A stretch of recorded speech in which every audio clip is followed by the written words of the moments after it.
Kita mulai nggih. Assalamualaikum warahmatullahi wabarakatuh.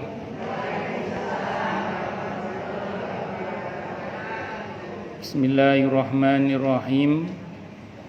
Alhamdulillahi rabbil alamin. Wa bihi nasta'inu ala umurid dunya waddin. Wassalatu wassalamu ala ashrafil anbiya'i wal mursalin Sayyidina wa habibina wa syafi'ina wa qurrati a'yunina wa maulana Muhammadin wa ala alihi wa ashabihi wa dhurriyyatihi ajma'in, amma ba'd. Ashhadu an la ilaha illallah wa ashhadu anna Muhammadar Rasulullah wa ufawwidu amri ilallah innallaha basyirum bil ibad. Hasbiyallahu la ilaha illa huwa alaihi tawakkaltu wa huwa rabbul arsyil azim. Qala Allah Ta'ala fi kitabihil karim hikayatan an nabiyillahi Musa alaihi salam. Rabbi shrah li sadri wa yassir li amri wahlul 'uqdatam min lisani yafqahu qawli.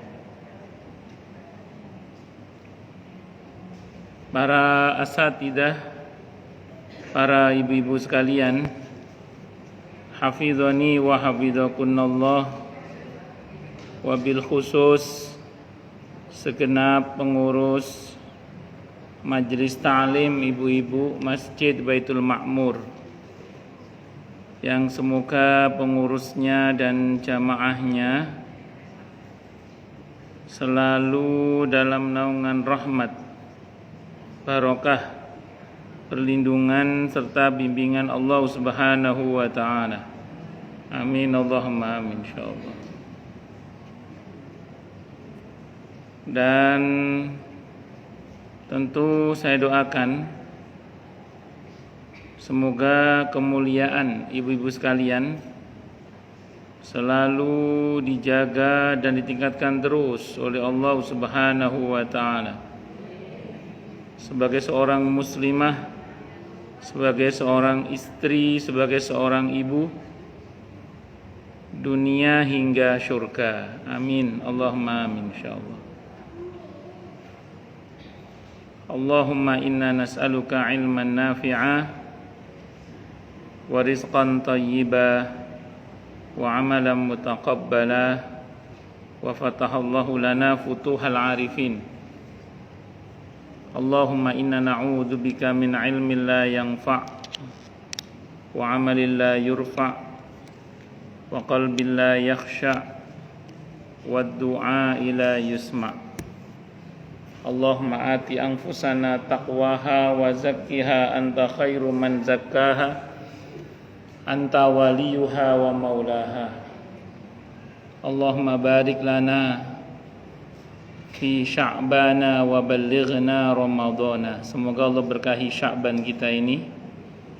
Semoga Allah hinggakan kita ke Ramadan dalam keadaan sihah wal afiyah, dalam ketaatan kepada Allah dan Rasulnya Muhammad sallallahu alaihi wasallam, sehingga semoga kita semua lulus sebagai alumnus terbaik Ramadan dengan gelar muttaqina, bahkan lil muttaqina imama. Amin Allahumma amin insyaallah. Ibu-ibu sekalian, hafizani wa hafizakunallah. Sengaja saya enggak bawa buku fikih nih, bahas Ramadan mawon nggih. Mboten ana apa? Oh nggih. Nah, mboten, makanya yang kalau yang saya bahas ternyata sama, bilang cut gitu aja. Nanti saya cerita yang lain. Ngoten nggih. Napa? Oh nggih. Soalnya saya itu di beberapa tempat yang biasa kajian rutin selama bulan Sya'ban tuh semua ustadznya suruh ngomong Ramadan pokoknya. Oh, ngoten nggih. Ndak ngerti kula. Nggih pun, lek ngoten kula tak ngomong zakatul fitri mawon. Nggih pun tak ngomongan nggih. Mungkin saya itu kebawa apa?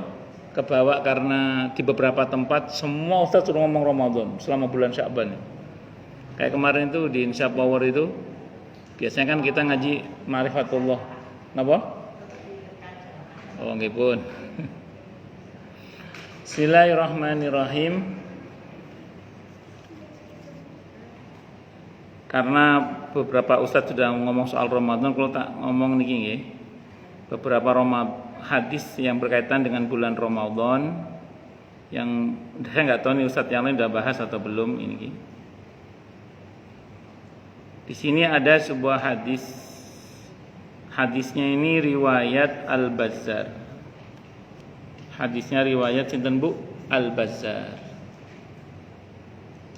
Hadisnya kalau kata Ibnu Hajar Al-Haythami, hadisnya sahih karena perawinya thiqah. Dalam kitab Mujma'uz Zawaid atau Majma'uz Zawaid itu dinyatakan hadisnya apa? Rawinya thiqah. Thiqah itu hafalan kuat, orangnya adil, baik. Berarti hadisnya thiqah, hadisnya sahih berarti insyaallah. Bunyi hadisnya ngeten, Bu. Inna lillahi fi kulli yaumin utaqa'u minan nari fi syahri Ramadan. Sesungguhnya Allah itu memiliki hamba-hamba yang dinyatakan bebas dari siksa api neraka di bulan Ramadan setiap hari.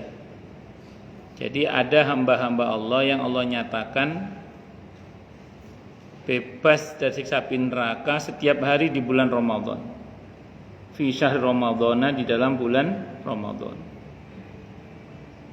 Wa inna likulli muslimin, dan sesungguhnya bagi setiap muslim itu ada dakwatun, doa yang yad'u biha, yang apabila dia berdoa dengan satu doa itu fayastajibu lahu, maka akan dikabulkan oleh Allah untuknya. Pun saya mau terangkan dulu yang pertama, di dalam bulan Ramadan itu, Bu,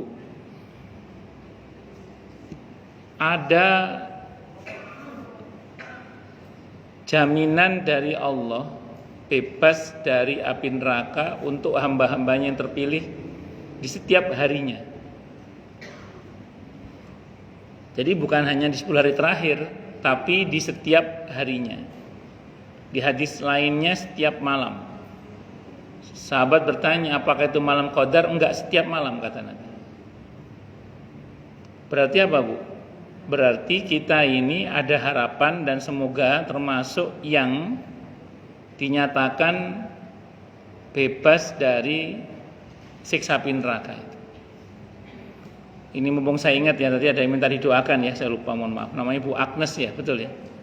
Katanya sakit, kita doakan dengan suratul Fatihah. Syafa'allahu syifaan ajilan la ba'sa tahurun. Syafa'allahu syifaan la yughadiru saqaman. Allahumma shfiha, Allahumma shfiha, Allahumma shfiha. Al-Fatihah. A'udzubillahi minasyaitonir rajim. Bismillahirrahmanirrahim. Alhamdulillahirabbil alamin, arrahmanir rahim, maliki yaumiddin, iyyaka na'budu wa iyyaka nasta'in. Ihdinas siratal mustaqim, siratal ladzina an'amta 'alaihim ghairil maghdubi 'alaihim waladdallin. Amin. Jadi saya ulang, kita ini berharap dan semua kita termasuk ya, yang dinyatakan oleh Allah bebas dari siksa api neraka. Tentu tiap hari akan ada hamba-hamba Allah yang Allah nyatakan bebas dari api neraka. Bu, kalau Allah yang menyatakan bebas dari api neraka, maka benar-benarlah kita ini bebas dari api neraka itu. Semoga, Bu ya. Amin. Allahumma amin, insyaallah, mudah-mudahan. Nah, masalahnya gini loh, Bu. Kan Allah itu milih sekehendaknya. Wa rabbuka yakhluqu ma yasha'u wa yakhtar. Itu di surah Al-Qasas, surah ke-28 ayat 68, Bu. dan Tuhanmu Allah menciptakan apa saja yang Dia kehendaki dan Dia memilih. Jadi Allah itu menciptakan apa saja yang Allah kehendaki dan Allah itu memilih. Nah pertanyaannya, kita ini dipilih nggak oleh Allah, itu pertanyaannya. Atau bagaimana caranya supaya kita dipilih oleh Allah gitu. Itu pertanyaannya, Bu. Bagaimana caranya supaya kita dipilih oleh Allah untuk dinyatakan bebas dari api neraka. Ibu-ibu sekalian, hafizani wa hafizakunallah, karena Allah menyatakan akan ada hamba-hamba yang dipilih oleh Allah untuk dinyatakan bebas dari api neraka. Sementara kan kita tahu hamba Allah kan banyak, Bu ya. Tentu harapannya semoga kita terpilih. Maka kata kuncinya pada berlomba-lomba dalam kebaikan. Mujahadah, Bu. Harus bermujahadah, berlomba-lomba dalam kebaikan. Nah, pertanyaan berikutnya, bagaimana caranya Ustaz supaya maksimal dan optimal serta berbobot kualitas kebaikan kita di bulan Ramadan itu, sehingga mudah-mudahan kita terpilih gitu. Kan gitu pertanyaan, Bu ya. Itu pertanyaannya. Maka begini, Bu. Ini rumus, Bu ya. Kalau kita bicara kualitas amal, bukan sekedar kuantitas. Jadi saya ulang, bukan sekedar apa, Bu? Kuantitas. Ya syukur-syukur kuantitas dan kualitas dapat. Ini syukur-syukur, mudah-mudahan kita dapat. Tapi kita bicara kualitas dulu, nanti kita bicara kuantitasnya juga. Tidak hanya kualitasnya tapi kuantitasnya juga. Maaf, kuantitas dan kualitas sekaligus maksud saya. Sekarang kita bicara kualitas dulu, Bu ya. Kita bicara kualitas dulu.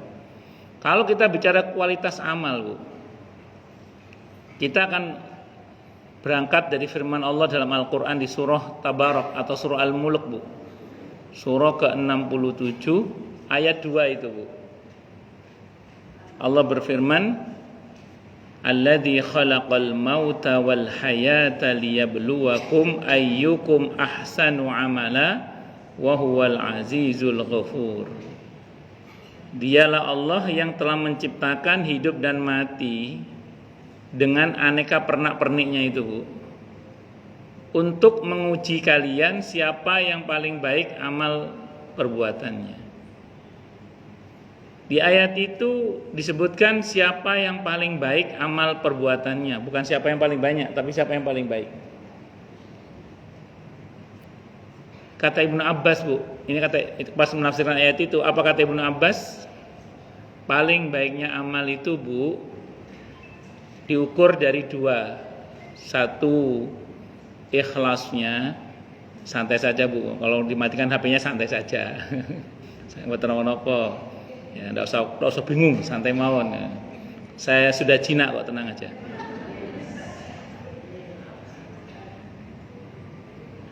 Lanjut nggih. Kan ada fase di mana laki-laki itu jadi garangan. Kula pun jinak lho. Balik. Sampai mana tadi, Bu? Oh ya, yang pertama ikhlasnya, Bu nggih. Kualitas amal itu satu diukur dari apa, Bu? Ikhlasnya, itu yang pertama.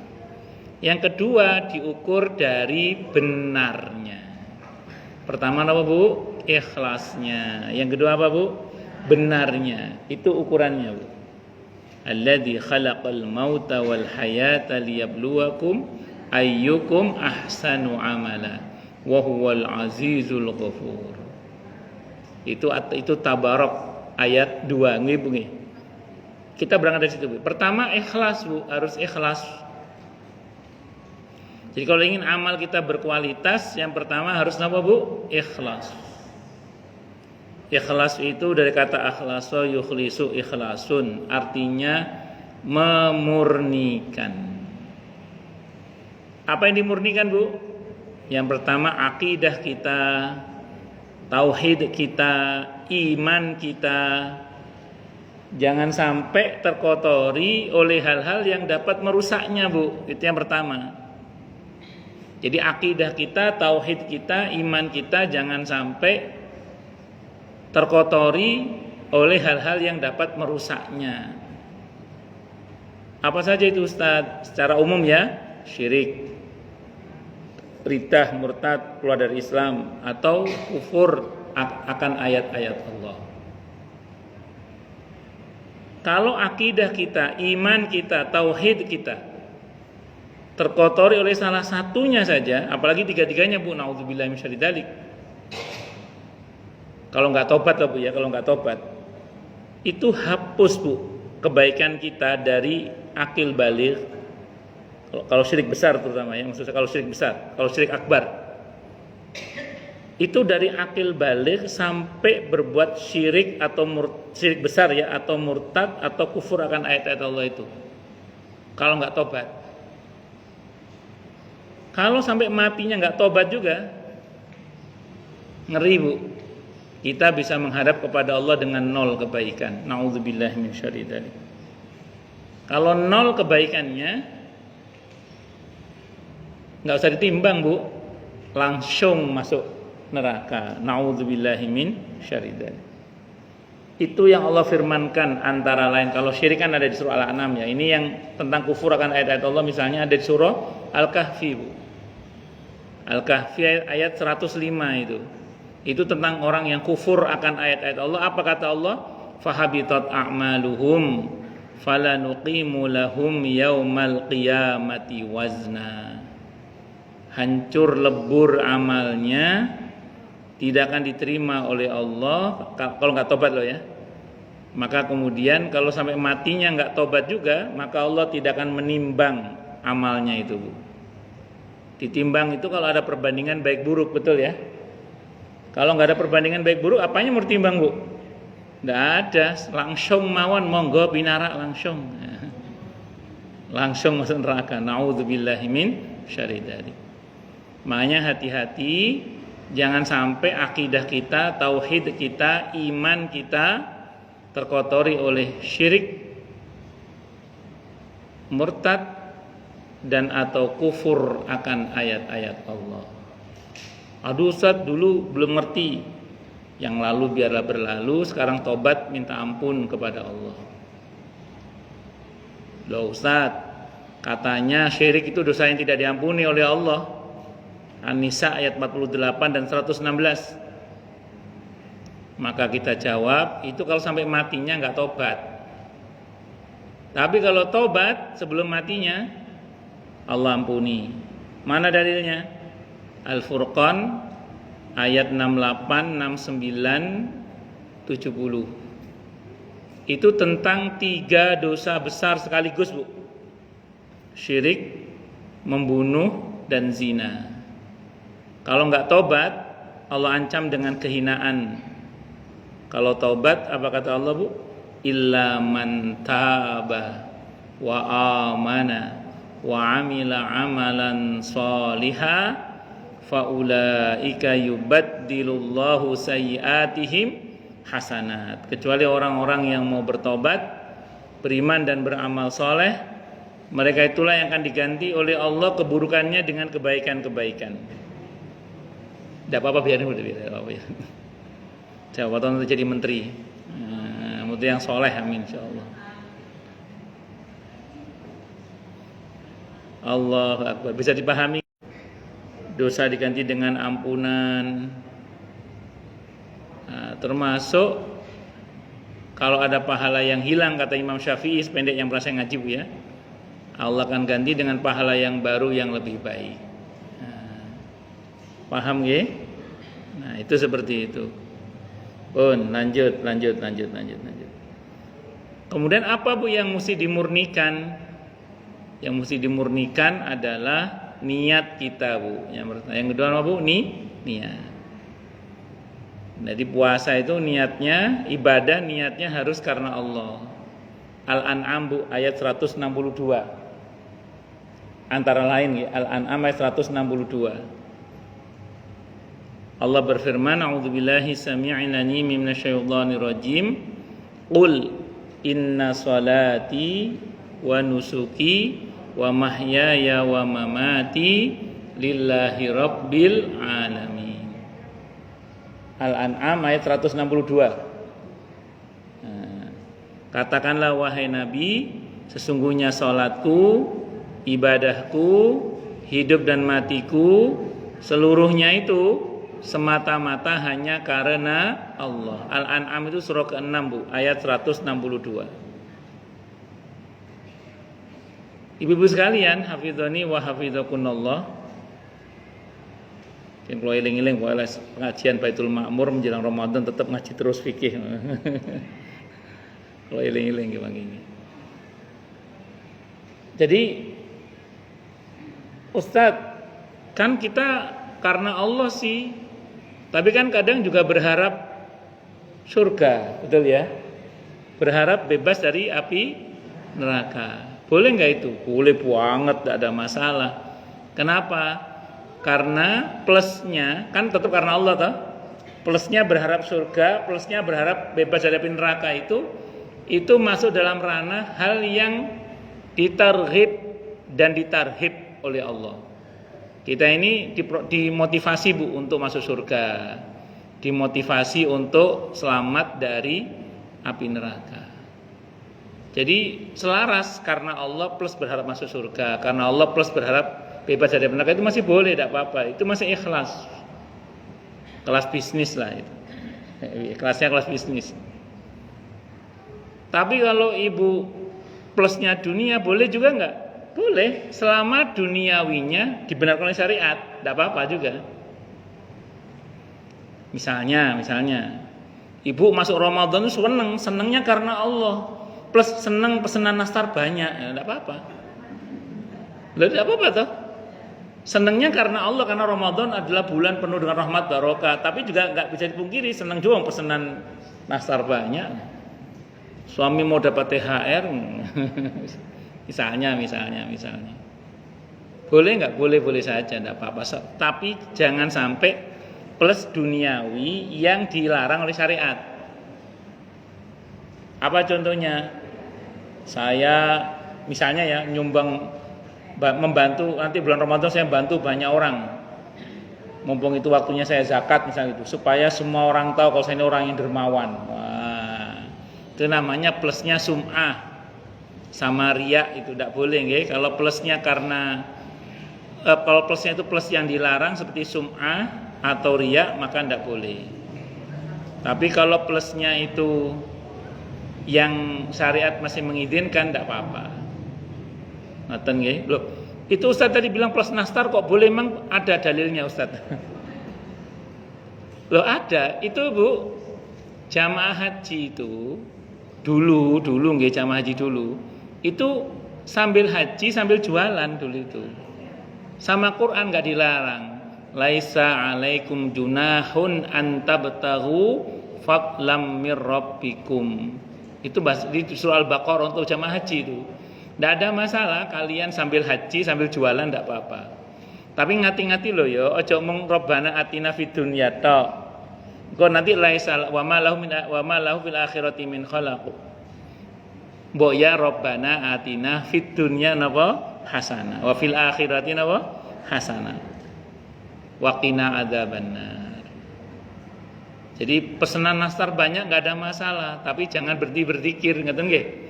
Nah, pesanan jahitan banyak enggak ada masalah. Yang penting napa? Tetap zikir, doa, nggih. Bisa dipahami napa mboten? Nah, bisa, tidak ada masalah. Itu seperti itu. Oh, syukur-syukur sih memang. Dan semoga ya kita sampai pada tingkatan di mana tidak ada lagi yang kita rindukan di dalam bulan Ramadan kecuali ridha Allah, cinta Allah, didekatkan kepada Allah secara khusus, dirahmati oleh Allah. Betul-betul Allah yang kita rindukan, Bu. Itu yang saya bilang tadi di Al-An'am ayat 162 itu. Qul inna salati wa nusuki wa mahyaya wa mamati lillahi rabbil alamin. Paham nggih? Terus kemudian yang ketiga, memurnikan niat, Bu. Memurnikan amal. Memurnikan apa? Amal. Yang ketiga, pertama memurnikan apa tadi, Bu? Akidah. Yang kedua memurnikan apa, Bu? Niat. Yang ketiga memurnikan apa? Amal. Jadi amalnya dimurnikan. Maksudnya apa? pada ketentuan yang tidak boleh ditambah, jangan ditambah. Pada ketentuan yang enggak boleh dikurangi, jangan dikurangi. Pada ketentuan yang syariat mengatakan silakan ditambah dan dikurangi, silakan ditambah dan dikurangi selama tidak melanggar ketentuan syariat. Ngaten nggih? Nah, itu seperti itu. Pun saya contohkan. Ini contoh nggih, contoh. Jangan mentang-mentang semangat puasa, 1 Syawal masih puasa.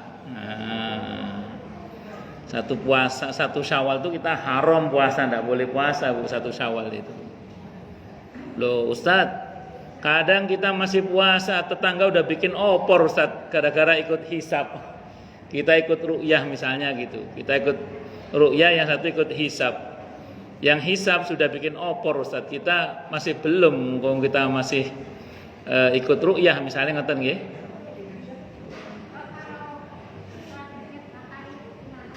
Nah ya ini mau saya cerita ini. Ini lebaran 2 kali toh? Dan ini mau saya cerita ini. Jadi jenengan ikut aliran hisab misalnya. Aliran ru'yah pemerintah. Terus yang satu ikut aliran hisab. Hisab itu enggak cuma Muhammadiyah, banyak yang hisab. Nah, terus ikut hisab tonggo wis nggawe opor. Wis buka, wis riyo dhisik. Lebaran dulu. Sementara kita meyakini lebaran masih besoknya. Pertanyaannya, ibu-ibu kalau gitu batal puasa apa terus puasa kalau gitu? Padahal ibu meyakini lebarannya besoknya masih. Hah? Tetap puasa, bagus. Bu, catat baik-baik. Ini kaidah ya, ini kaidah fikih. Sihhatul ibadati bima fi dhannil mukallaf. Sahnya ibadah itu kembali pada persangkaan kuat seorang mukallaf. Jadi kalau ibu masih punya dhon, persangkaan kuat bahwa itu masih Ramadan, berarti ibu masih wajib puasa walaupun tetangga udah Id. Karena tetangga punya keyakinan yang berbeda dengan kita dalam masalah ini. Karena ibu masih meyakini itu masih Ramadan. Kalau ibu masih meyakini itu masih Ramadan, berarti ibu masih wajib puasa. Satu nggih. Ada yang ngomong lagi saya, Ustadz, daripada saya berdosa kalau ternyata itu Id, mending saya nggak usah puasa Ustadz. Begini ya, ini catatan pentingnya. Memang kalau itu betul-betul Id, misalnya gitu ya, itu betul-betul Id, terus kita ngeyel puasa, kita memang berdosa. Memang ini misalnya gitu ya, ini misalnya begitu. Anggap begitu, ini kita berhitung resiko. Tapi catat baik-baik.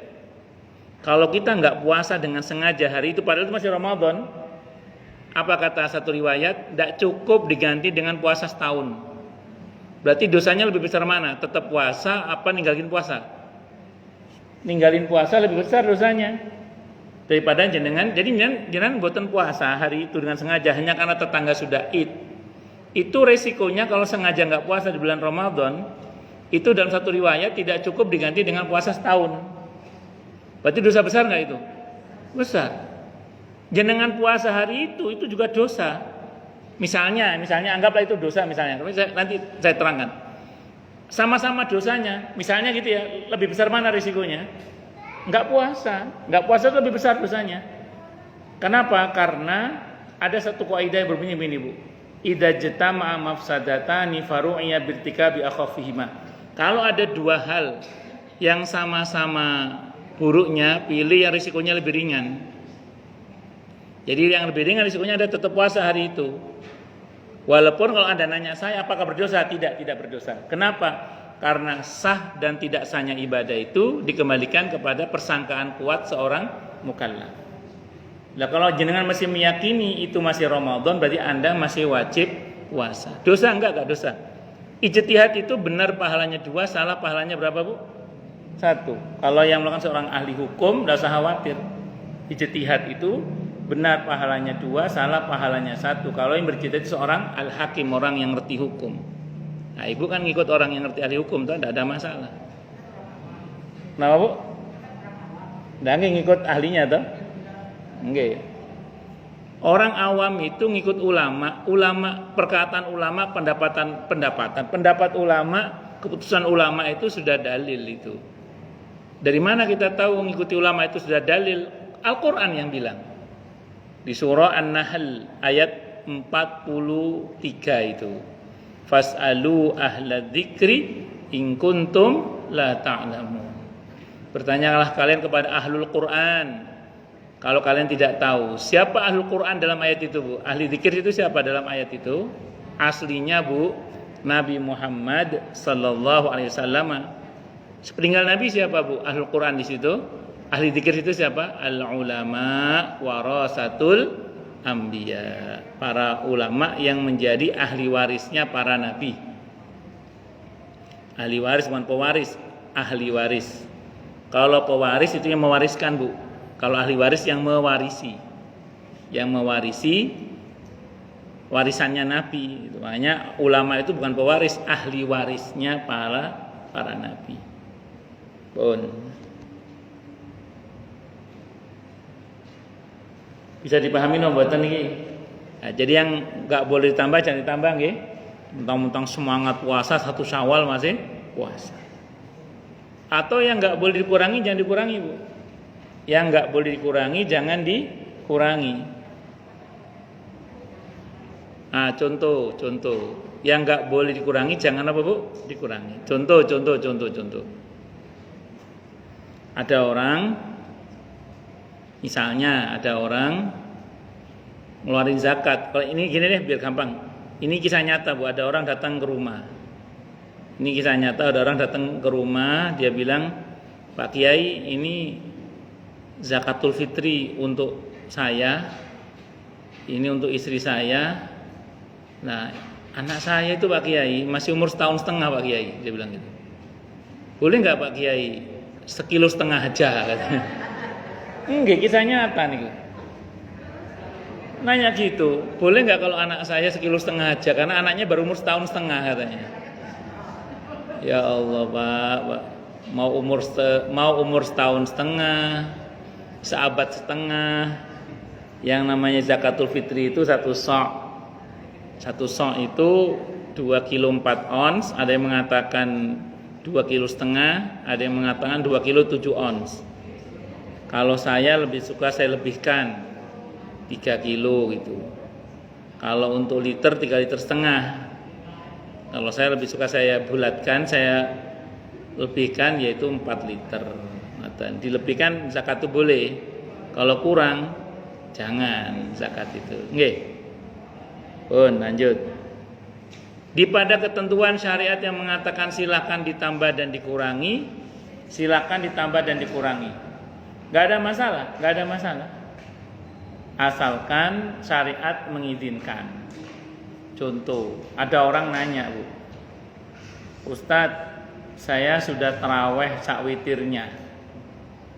Nanti malam mau nambah sholat lagi, boleh nggak Ustadz? Kalau nanya ke saya jawab boleh. Iya, boleh. Kenapa boleh? Yang penting tidak ada witir 2 kali dari semalam ya. Kenapa boleh? Karena ditemukan satu riwayat Al-Imam An-Nawawi rahimahullah dalam kitabnya Al-Minhaj Syarah Sahih Muslim. Beliau mengutip satu riwayat bahwa pernah diketahui Nabi kita Muhammad sallallahu alaihi wasallam seusai sholat malam berjamaah itu, sholat malam plus witirnya itu Nabi sholat lagi 2 rakaat sambil duduk. Berarti kalau mau nambah sholat lagi boleh, tidak apa-apa. Kalau ada yang nanya, Ustadz, bukannya Nabi kita Muhammad sallallahu alaihi wasallam kata Siti Aisyah radhiyallahu anha, di dalam maupun di luar bulan Ramadan itu sholatnya tidak pernah lebih dari 11 rakaat. Bu, itu satu riwayat. Belum riwayat yang lain yang juga sahih dari Siti Aisyah radhiyallahu anha. Dalam hadis yang lain Siti Aisyah radhiyallahu anha menjelaskan bahwa sifat sholatnya Nabi itu gimana, Bu? Kalau sholat malam itu, beliau melakukan pembukaan 2 rakaat ringan. Ya, pembukaan 2 rakaat ringan nggih. Baru setelah itu sholat sampai 11 rakaat salam sak witirnya. Berarti apa berarti? Berarti 13 ya? Berarti boleh nggak lebih itu? Boleh. Tadi hadisnya Sahih Muslim. Anggaplah Nabi di awal semalam sholatnya 11 misalnya gitu ya. Nambah lagi 2 rakaat berarti berapa? 13. Berarti lebih 11 nih. Tidak ada masalah. Malah pernah Siti Aisyah menceritakan ada sahabat dalam fikih sunnah itu sholat witirnya Nabi itu 1, 3, 5, 7, 9. Terus piye sholat itu? Witirnya saja 1, 3, 5, 7, 9. Itu witirnya saja itu. Itu kata Siti Aisyah radhiyallahu anha. Yes, kebayang ya? Ya berarti lebih dari 11 boleh. Bahkan kalau merujuk pada ijma' sahabat, kalau taraweh ya, taraweh di bulan Ramadan itu aslinya 23. Kata Ibnu Hajar Al-Asqalani, tidak ada masalah mau 23 mau 11, yang penting jangan ngebut. Jangan ngebut. Nah, kalau ngebut itu yang musibah kata beliau. Oke? Itu diantaranya. Terus ada lagi yang nanya, biasanya juga, Ustadz, pulang malam capek kerja Ustadz, nggak sempet tarawih Ustadz, pewayah capek, sanging pewayahnya. Habis isya witir tok Ustadz, nggak usah tarawih, boleh nggak? Ya boleh, nggak tarawih juga nggak apa-apa. Cuman sayang aja sih, sayang aja. Kenapa? Karena man qama ramadhana imanan wahtisaban ghufira lahu ma taqaddama min dzambi. Siapa yang sholat malam di bulan Ramadan, qiyam Ramadan, sholat malam khusus Ramadan, khasnya Ramadan, itu akan diampun dosanya oleh Allah kalau niatnya karena berharap pahala dari Allah. Makanya sayang aja sih kalau nggak dikerjakan sholat malam itu. Iya, itu seperti itu. Cuman witir aja udah lumayan sih, witir aja. Loh, Ustadz bukannya witir udah sholat malam juga? Berarti kan qiyam Ramadan juga. Kalau dalam mazhab Syafi'i beda ya. Jadi sholat taraweh atau qiyam Ramadan dengan sholat malam di luar bulan Ramadan itu beda. Pertama penamaannya. Karena ada yang menganggap qiyam Ramadan itu sama dengan sholat sunnah mutlak. Kalau dalam mazhab Syafi'i bukan. Sholat tarawih itu kalau dalam mazhab Syafi'i itu sholat khusus bulan Ramadan. Makanya namanya tarawih dan tidak dinamai sholat malam di luar bulan Ramadan tarawih. Atau diberi nama qiyam Ramadan dan tidak diberi nama di luar bulan Ramadan dengan istilah qiyam Sya'ban misalnya, qiyam Rajab. Berarti qiyam Ramadan itu nama khusus untuk sholat malam yang khusus terkait dengan bulan Ramadan. Berapa rakaatnya? Dalam mazhab Syafi'i, rakaatnya maksimal 20. 20 itu maksimal. Kalau jenengan 11 sak witirnya, ambil diskon 60% berarti. Lumayan lah, daripada enggak sama sekali. Malah yutrakukul la yutrakukul. Kalau enggak bisa ngerjakan semua, jangan tinggalkan semuanya. Makanya ada beberapa masjid yang punya kebijakan begitu tarawih 8 rakaat itu kadang kalau imamnya yang berpaham 8 minggir. Nanti ada imam yang lanjut untuk yang mau 20. Nah, nanti witirnya bareng-bareng. Ada yang begitu ya? Ada yang begitu. Saya pernah ngalami gitu. Ya, saya pernah ngalami itu di Perumnas. Kenapa? Di mana? Oh, enggak Atin betul Atin. Nggih, di Atin. Saya pernah ngalami itu juga di Perumnas 2 itu. Jadi begitu 8 yang berpaham 8 minggir. Terus yang lanjutnya 20. Nanti witirnya bareng-bareng witirnya. Nggih. Ada yang begitu itu. Atau saya di Perumnas 3. Kalau Perumnas 3 itu 11 sampai witirnya 11. Nanti yang berpaham 20 sholat lanjut di lantai 2. Lanjut di lantai 2 sholat yang lanjutin yang 2 sampai 23. Jadi witir itu jadi sholat tarawih itu dalam mazhab Syafi'i rakaatnya maksimal 20. Berarti kalau sudah 20 rakaat kok nambah lagi sholat dengan niat tarawih, kalau dalam mazhab Syafi'i tidak sah. Jadi maksimal berapa? 20. Berarti kalau jenengan semalam masih 11 sholatnya, Berarti kan 8 masih kurang 12. Betul nggih? Berarti kalau cara nambah nanti malam ndak niat tahajud, niat tarawih itu masih boleh. Niat tarawih lagi. Bukan niat tahajud, niat tarawih lagi. Bahwa jenengan setelah tidur ndak usah khawatir, tarawihnya bernilai tahajud. Napa tarawihnya bernilai tahajud? Ndak usah niat tahajud, sudah bernilai tahajud itu. Kenapa? Karena sholatnya dikerjakan setelah tidur. Jadi itu tarawih plus bernilai tahajud. Pun paham nggih? Nah, paham gak paham nggih mawon pokoknya. Nah, itu namanya mengikhlaskan amal. No.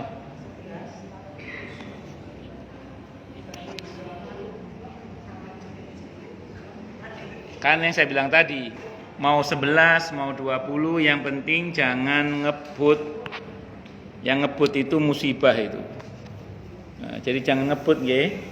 Lek jenengan celak musala atau masjid kok ngebut nggih, cari yang mboten ngebut. Pernah ada napa Bu? Pernah ada satu pesantren. Imamnya seorang kiai.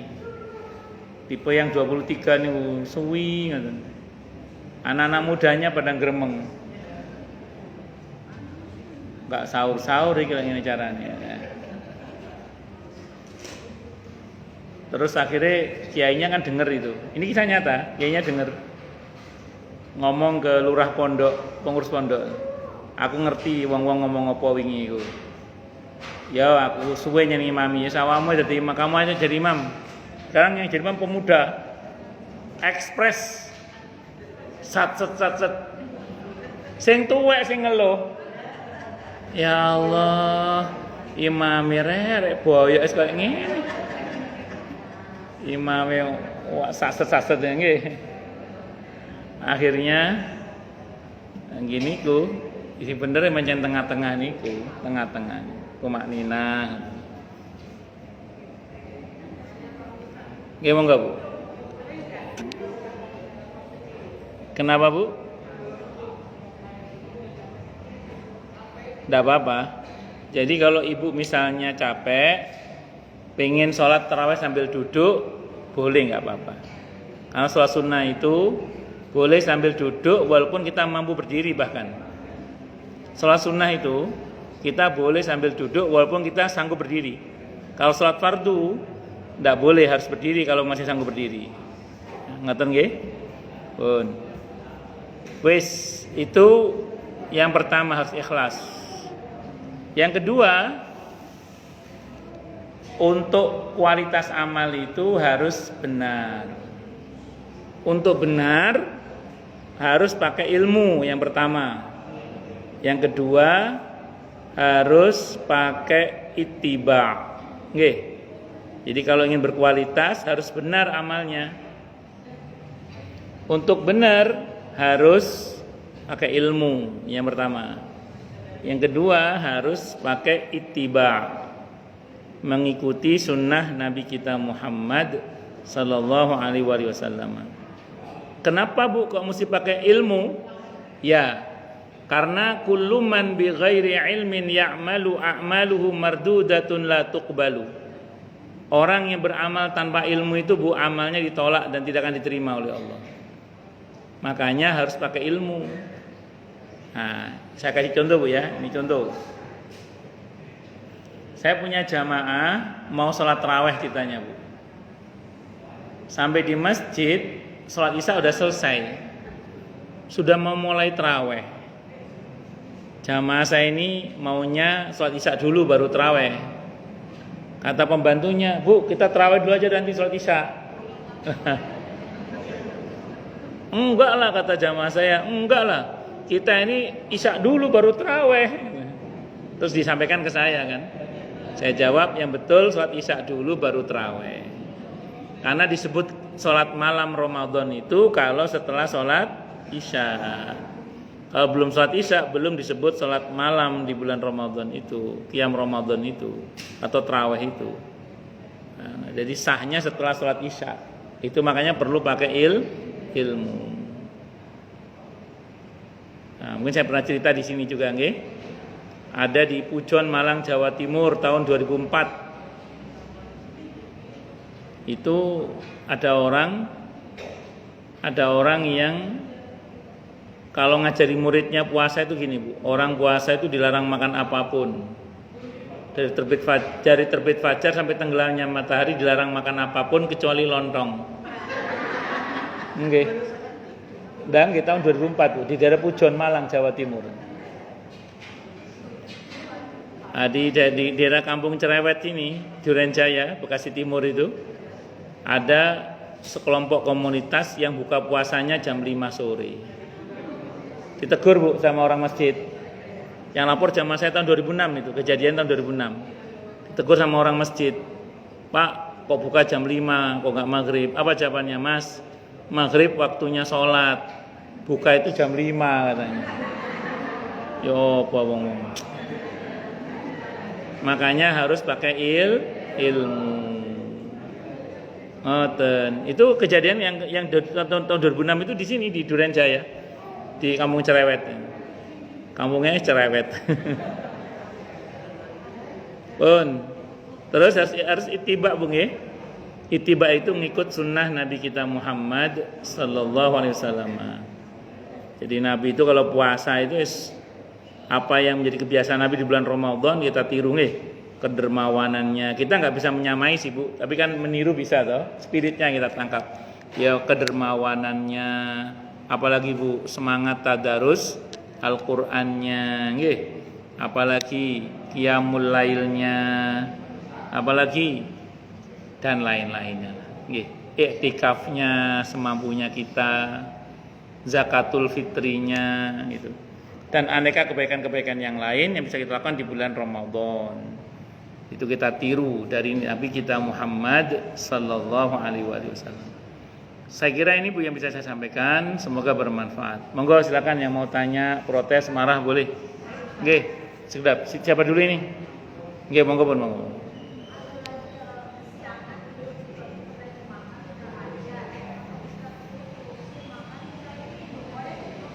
Baik.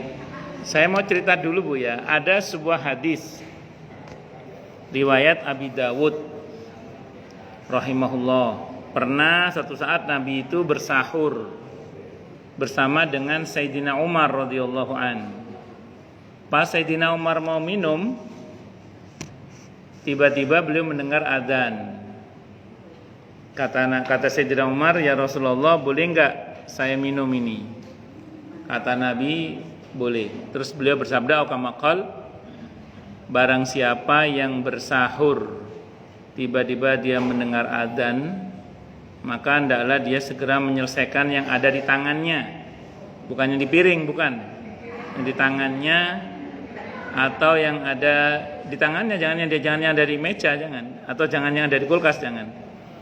Cuman begini, Bu, setelah saya pelajari, para pensyarah hadis itu mengatakan itu adzan yang dimaksud adalah adzannya Abdullah ibn Umi Maktum. Adzannya sahabat Bilal, maaf. Berarti itu adzan sebelum subuh, Bu. Itu adzan pas, kalau bahasa kita itu pas imsak, waktu imsak itu loh. Yang subuh kurang 10 menit itu. Bukan pas adzan subuh, bukan itu. Karena puasa itu menahan diri dari hal-hal yang dapat membatalkan puasa, dari terbit fajar sampai tenggelamnya matahari. Pun, satu dulu ya, itu dulu penjelasan saya pertama ya. Nah, kalaupun misalnya, ini misalnya nggih, ibu tinggal minum nih ceritanya, jangan tinggal makan, soalnya makan kita lama juga ngunyahnya itu. Nah, tinggal minum nih, tadi mas saya dengarkan contoh tinggal minum, anggaplah itu adzan subuh, asal loh nggih, adzan subuhnya tepat waktu. Sekarang kan misalnya subuh itu jam 4.42 misalnya ngoten nggih. Misalnya ngoten, asal tepat waktu. Itu kalau cuman minum segerakan buat nomor insyaallah. Kenapa? Karena kesepakatan pakar ahli falak internasional, waktu subuh yang ditetapkan itu, yang jam sholat itu aslinya waktu subuh kurang 2 menit itu. Jadi kalau misalnya di daftar itu jam 4 jam 4.42 Berarti waktu subuh aslinya jam 4.44 aslinya. Itu kesepakatan ahli falak, itu waktu ihtiyatnya itu. Waktu berhati-hatinya itu. Terus kalau selain subuh itu sudah masuk waktu 2 menit. Kayak maghrib itu kan 18.15. Berarti waktu maghrib aslinya itu 18.13 aslinya. Makanya jangan dur maghrib langsung minum boleh, tidak apa-apa. Makanya kalau betul nggih adzan subuh misalnya, maaf kalau makanan jangan deh lama ngunyahnya itu Bu. Yang makanan diselesaikan aja dan dilep atau dilebokno, ditokno, terus segera minum. Kalau minum aja nggak apa-apa, cepet itu. Tapi asalkan adzannya tepat waktu loh nggih. Lek adzannya telat, jangan Bu. Itu sudah nggak sah puasa kita kalau sengaja kita minum saat itu juga. Nggih, ngoten nggih. Wallahu a'lam bishawab. Monggo Bu Wisaksana atau sinten wae.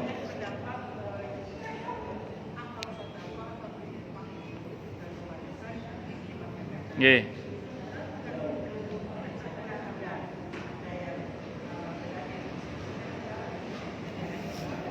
Nggih.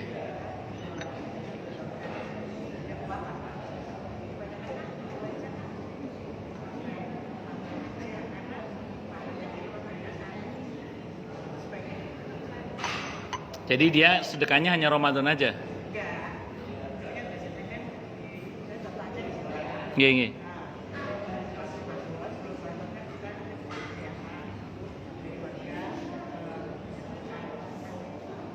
Nggih.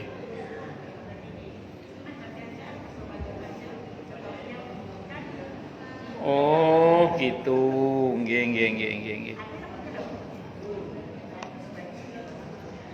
Justru ngeten, justru begini.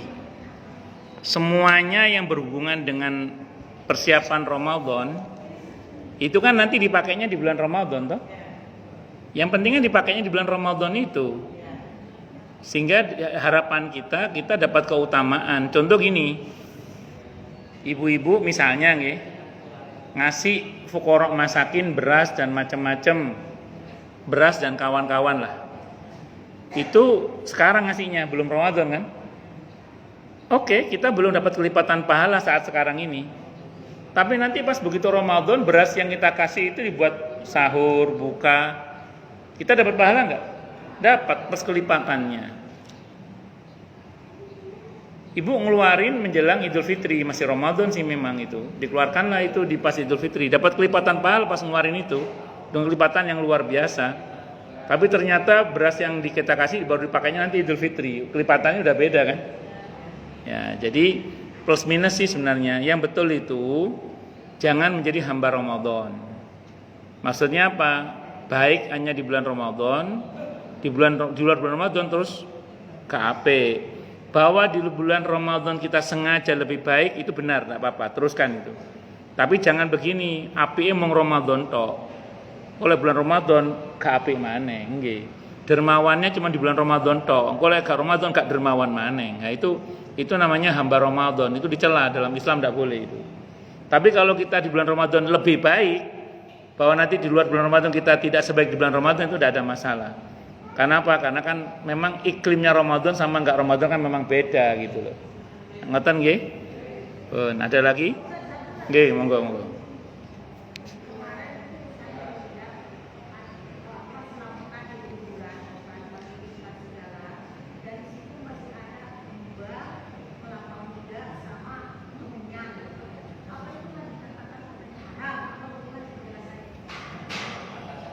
Itu saya nggak paham itu kok ada kelapa mudanya segala, itu saya nggak paham. Kalau kelapa mudanya untuk diminum ya nggak apa-apa sebenarnya.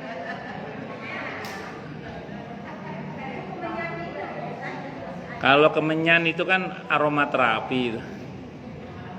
Kalau ya gini. Saya tidak bisa menghakimi seseorang ya. Tergantung dari niatnya nggih. Jenengan pakai aromaterapi, pakai kemenyan, pakai apa, kalau tujuannya untuk wewangian aja nggak ada masalah.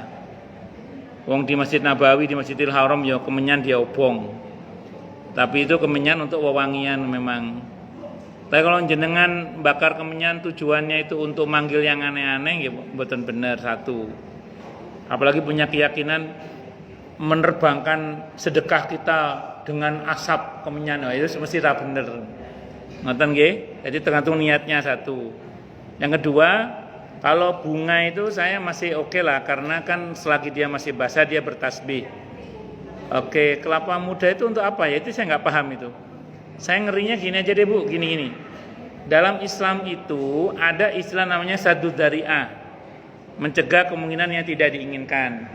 Kalau amalan-amalan tertentu bisa rawan membuat orang berbuat syirik, mending dihindari deh. Nah itu aja, ngerinya ya. Ini aneh-aneh, ngerinya itu mengarah pada perbuatan syirik, mending dihindari mawon. Saya nggak berani menghakimi yang bersangkutan karena saya nggak tahu niatnya apa. Kalau secara kasat mata saya khawatir aja. Khawatirnya ada takhayul di situ, ada khurafat di situ, ngerinya nanti terjadi perbuatan yang mengarah pada perbuatan apa? Syirik. Nah, dalam Islam ada istilah apa tadi Bu? Saddud dzari'ah, mencegah kemungkinan-kemungkinan yang mengarah kepada hal yang terlarang termasuk syirik di dalamnya. Ngerinya itu aja sih Bu. Pokoknya ziarah mawon betul aneh-aneh nggih. Ziarah mawon betul apa? Aneh-aneh. Kayak sekarang kan Sya'ban banyak orang ziarah, silakan aja ziarah, tidak ada masalah. Ziarah itu kapan kita mau, tapi jangan aneh-aneh nggih. Pun cekap dulu nggih. Monggo. Monggo.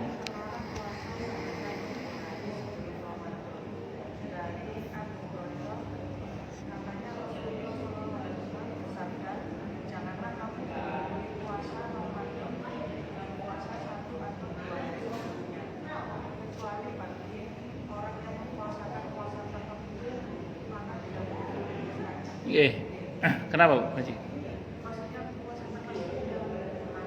Bagus. Itu larangan puasa di hari syak, hari yang meragukan. Kalau dalam madzhab Syafi'i bukan haram tapi makruh. Larangannya bukan haram tapi makruh. Hari syak itu gini, kan besok Jumat itu tanggal 29 nggih. Itu namanya hari syak, itu hari yang meragukan. Apalagi tanggal 30 itu hari syak sudah itu. Misalnya besok Sya'bannya ternyata 30, berarti tanggal 30 itu hari syak, hari melakukan. Itu bukan haram, makruh berpuasa sunnah. Jadi kalau yang biasa. Nah, bagi yang terbiasa tidak apa-apa, misalnya itu pas puasa Daud. Bagi yang biasa puasa Daud, itu besok pas puasa Daudnya boleh, tidak apa-apa. Atau puasa qadha. Puasa qadha nggih boleh. Boleh tidak apa-apa puasa qadha. Ya ndak misalnya kan kemampuan orang mengkodok kan beda-beda Bu. Nggih, puasa kodok boleh tidak apa-apa. Atau puasa nadar, puasa kifarat itu boleh, karena itu wajib hukumnya. Misalnya. Ngoten nggih Pak Haji. Wallahu a'lam bishawab. Cukup dulu nggih. Kita tutup dengan hamdalah. Alhamdulillahirabbil alamin. Semoga kajian kita bisa bermanfaat, mubarakah fi dini wa dunya wal akhirah, untuk kita, keluarga kita dan seluruh umat Islam semuanya. Dan mudah-mudahan kita semua dijadikan oleh Allah sebagai orang-orang yang sukses dunia akhirat, selamat dunia akhirat, bahagia dunia akhirat, dan dipermudah setiap urusan kita oleh Allah fi dini wa dunya wal akhirah. Semoga Allah limpahkan hidayah selalu untuk kita. Semoga Allah tingkatkan selalu hidayah untuk kita, dan semoga Allah berikan hidayah untuk siapapun yang melihat kita. Subhanakallahumma bihamdika asyhadu an la ilaha illa anta astaghfiruka wa atubu ilaik. Sallallahu ala Muhammad wa ala alihi washabihi wasallam. Saya mohon maaf. Assalamualaikum warahmatullahi wabarakatuh.